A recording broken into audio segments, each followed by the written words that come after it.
Fala pessoal, Deus abençoe a sua vida. Antes de mais nada, eu quero fazer uma pergunta. Qual tem sido o motivo da nossa alegria? Em que nós temos nos alegrado? Será que a gente, como diversas pessoas, se alegra quando as coisas vão bem, quando nossos sonhos e projetos vão adiante, quando as nossas metas previamente estabelecidas são cumpridas, quando a gente tem conquistas na área financeira, na área do trabalho, na área de conhecimento ou em diversas coisas relacionadas a isso dão certo? Será que a nossa alegria está pautada somente nisso? Será que a nossa alegria está pautada quando a nossa família vai bem, quando a gente tem uma casa boa, quando a gente tem um carro legal, quando aquilo que a gente se almeja e se coloca à disposição para fazer vai bem? Será que a gente só se alegra nessas circunstâncias? Será que isso é legal? Não estou dizendo que não é legal se alegrar nessas circunstâncias. Sim, é muito legal, se alegre, aproveite.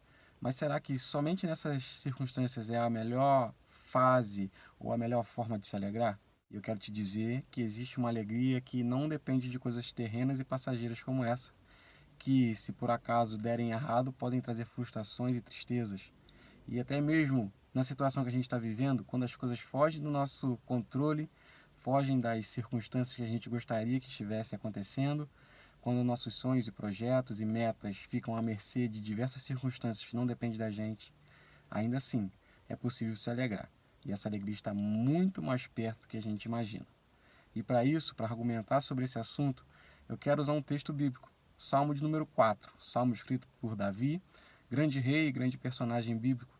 Davi, no salmo de número 4, no versículo de número 7 e no versículo de número 8 também, no 7 ele diz assim: Puseste no meu coração mais alegria do que na deles, no tempo em que se multiplicam o trigo e vinho. E no versículo 8 ele termina dizendo: Em paz me deitarei e dormirei, porque só tu, Senhor, me fazes habitar em segurança.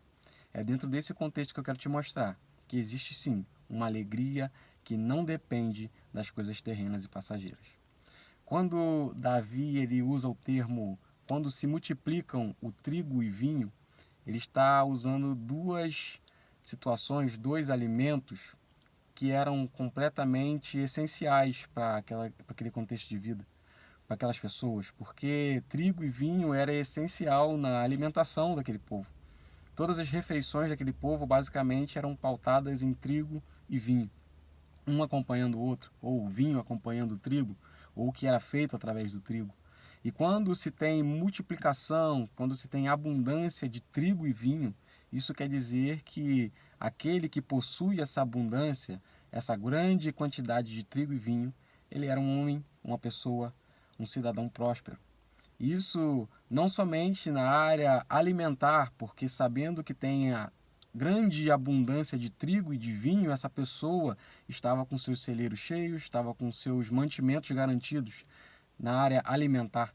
Porém, não somente isso. Quando uma pessoa naquele tempo tinha abundância de trigo e de vinho, ele também estava garantindo seu sustento fora da área alimentar, ou seja, em diversas áreas da sua vida ele estava suprido, ele estava resguardado, porque ele tinha multiplicado, ou ele tinha grande abundância de trigo e de vinho.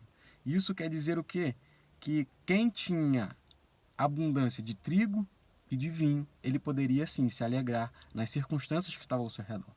Porque alguém que tinha abundância de trigo, por exemplo, ele usava não somente nas suas refeições, mas ele poderia vender esse trigo e adquirir diversos bens, diversas coisas que lhe fossem do seu agrado. A gente vê que o vinho também é algo muito parecido, porque quem tem abundância de vinho, ele também consegue vender isso, ele pode trocar isso por outras coisas, outros alimentos ou aquilo que lhe agrade. Mas o vinho, ele não só servia também para esse tipo de coisa, para acompanhar as refeições, mas também era usado em grandes festas, em grandes situações, em grandes banquetes. E a gente vê isso em diversos textos bíblicos. Pois bem, Davi está aqui então claramente dizendo que apesar de existirem pessoas que estão nesse momento, naquele momento em que ele escreveu, tendo abundância de trigo e de vinho, e isso lhes trazia alegria, ainda assim existia uma alegria maior do que essa, e que Deus tinha proporcionado essa alegria a Davi. Mas você pode se perguntar, mas aí é muito fácil, né? É mole. O rei Davi mora num palácio, tem diversas concubinas, faz o que quer, tem diversas riquezas, é próspero. Falar um negócio desse, aí é mole, né? Quero ver ralar como a gente rala, né? Dizendo aqui na nossa linguagem. Mas a circunstância que Davi escreveu isso aqui não é uma circunstância onde ele estava aproveitando das suas coisas que ele tinha à disposição. E por que eu estou dizendo isso? Porque a situação que Davi escreve esse salmo era uma situação totalmente oposta à fartura. Era uma situação em que ele estava correndo riscos, onde ele estava passando por dificuldades. Tanto é que nos versículos acima, Davi está clamando a Deus, pedindo a proteção, pedindo a orientação, pedindo que Deus o oriente, o guarde.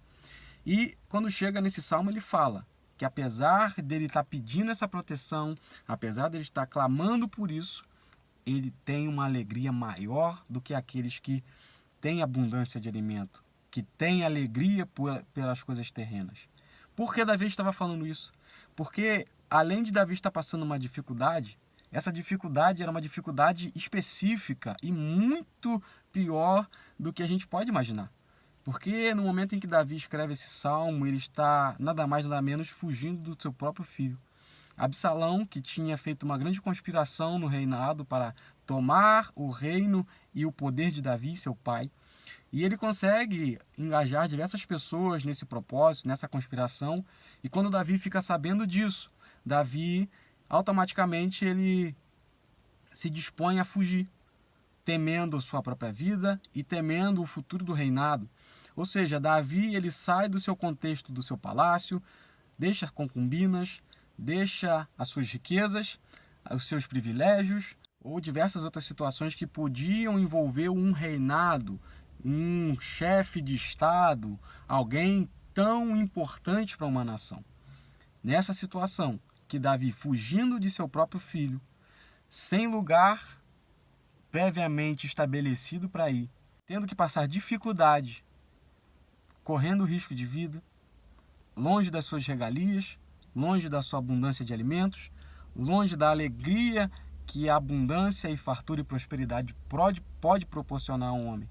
É nesse contexto que Davi escreve, mesmo sendo perseguido, mesmo não tendo aonde dormir, porque lá em 2 Samuel, onde conta um pouquinho dessa história, no capítulo 15 até o capítulo 19, que conta essa história dessa rebelião, dessa conspiração de Absalão contra Davi. Lá no capítulo 15, no versículo 20, 19 e 20, Davi fala a um homem Itai que queria segui-lo. Fala, você chegou agora, por que você vai atrás de mim para vaguear? Eu vou para onde eu puder ir. Ou seja, Davi estava ali claramente dizendo que ele estava indo para qualquer lugar que pudesse ir. Ele não tinha um destino previamente estabelecido. E é nesse contexto, onde Davi está sendo perseguido pelo seu próprio filho com risco de morte, que ele está passando dificuldades, está longe do seu reinado, sem um lugar para reclinar sua cabeça, longe de tudo aquilo que envolve o seu reinado, todas as suas regalias. É nesse contexto que Davi fala, puseste no meu coração mais alegria do que na deles, daqueles que estão tendo multiplicação de trigo e de vinho, que aparentemente estão festejando, que aparentemente estão se alegrando pela minha derrota, pela minha situação, por ter tomado o reinado, por ter me feito sair daquele lugar e estar em uma circunstância adversa. Ainda assim, naquela situação, Davi entendeu que existe uma alegria maior e melhor. E essa alegria não provém de coisas terrenas e passageiras, como eu disse. Porque se a alegria de Davi estivesse pautado nas suas riquezas, nesse momento ele não teria como se alegrar.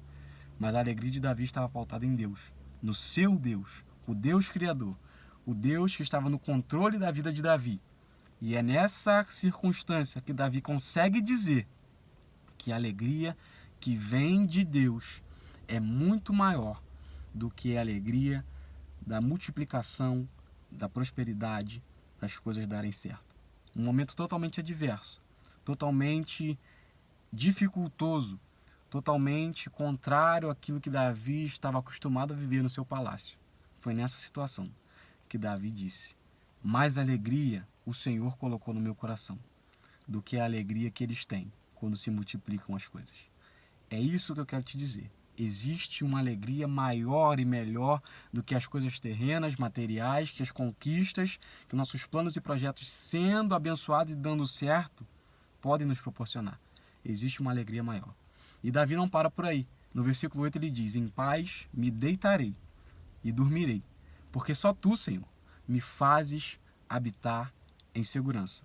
Davi está claramente dizendo que não importa se eu estou sendo perseguido, não importa se eu não sei onde eu vou reclinar a minha cabeça, não importa se eu estou longe das minhas riquezas, longe do meu palácio, longe do meu reinado, passando diversas dificuldades, com risco de morte, risco de prisão. Mas ainda assim, porque o Senhor colocou uma alegria tão grande no meu coração, que não provém das coisas materiais, mas sim que provém do Senhor. É nessa circunstância que eu vou ter paz para deitar e dormir, porque eu tenho consciência que, independente da situação que eu estiver vivendo, é somente o Senhor que me faz habitar em segurança. Nesse contexto, eu entendo que Davi, ele, muito antes do apóstolo Paulo dizer que todas as coisas cooperam para o bem daqueles que amam a Deus e são chamados segundo o seu propósito, lá em Romanos 8, 28, eu entendo, eu creio que Davi, muitos e muitos anos antes, ele entendeu essa verdade. Ele entendeu que todas as coisas cooperam para o bem daqueles que amam a Deus. E Davi tomou isso para si e entendeu que existe uma alegria maior, que existe um propósito maior, que não depende das circunstâncias terrenas. E outro homem que eu entendo que também compreendeu isso se chama Abacuque. Porque no livro que tem o nome de Abacuque, lá no capítulo 3, no versículo 17, ele diz assim: ainda que a figueira não floresça, que não haja fruto na vide, que o produto da oliveira minta, ou que diversas outras coisas fujam do meu controle, que vão contra a prosperidade, que me façam passar dificuldades.